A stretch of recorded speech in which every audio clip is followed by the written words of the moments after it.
Dooku was not a man to rush into any situation without thoughtfully and extensively exploring it beforehand. As a Jedi Knight, Dooku's morals were extremely high, wishing only the best for many of those that reside in the galaxy. Ironically, it was this extremely high sense of morality that led him away from the path of a Jedi Knight, as he witnessed corruption brewing even from within the Jedi Order. Dooku's motives for joining the ranks of the Sith were nefarious. They were not, however, wholly based on attaining power for power's sake, like the likes of Darth Bane or Darth Krayt. Dooku desired to, in the end, better the galaxy and establish one ruling force to govern over it with absolute unquestioning authority. Because of Dooku's time and acclaim as a Jedi Knight, this became a great advantage to Sidious, as to the public and even much of the Jedi Order, Dooku was squeaky clean. So clean in fact that in Attack of the Clones, Mace Windu outright denies the possibility of Dooku being capable of assassination. Sidious used Dooku's reputation to provide legitimacy to the Separatist movement, as someone with the political and social stature of Dooku surely had many powerful admirers throughout the galaxy. However, this strong sense of morality also posed a great potential problem for Darth Sidious. The Sith preached to desire power above all else,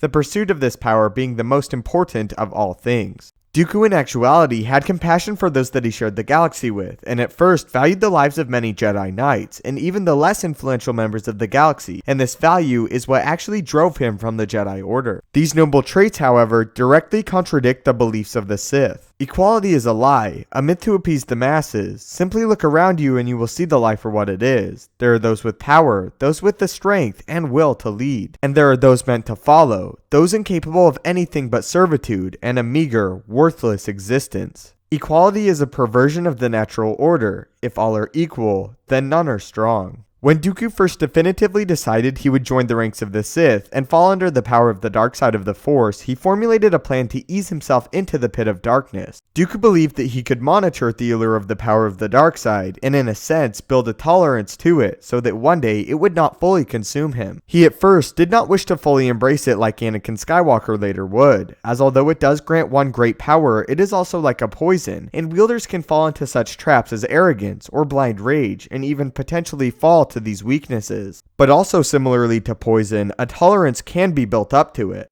Dooku had witnessed several Jedi close to him fall to this, even including his former Padawan Komori Vosa. Dooku's plan was to master the dark side and in a sense attempt to use it for good. Sidious, however, saw this as a huge flaw in his new apprentice. Sidious was forced to attempt to slowly drive the compassion from Dooku. We see in Attack of the Clones, Dooku is somewhat compassionate, especially with Obi-Wan Kenobi. We know this because of Kenobi's relationship to Qui-Gon Jinn, Count Dooku's former apprentice. Dooku truly does not want to kill Obi-Wan, and in actuality is completely honest with him after capturing him on Geonosis, even telling him about a dark figure that looms over the Senate. As the Clone Wars raged on, Sidious used the power of the dark side to beat this morality out of Dooku, torturing him if he failed, and filling his mind with the dark side. Sidious attempted to use his very power in the dark side to turn Dooku's mind towards hatred, and largely was able to succeed in doing so. By the end of the Clone Wars, Dooku had no fond feelings towards any Jedi, and only desired their destruction. Sidious used Dooku's previously praised nature to gain power and credibility, but as soon as he could, he attempted to destroy it, as it was dangerous to him. Sidious destroyed Dooku's morals out of a sense of fear that he would not be powerful enough for the task at hand if he did not fully commit to the way of the Sith and the dark side.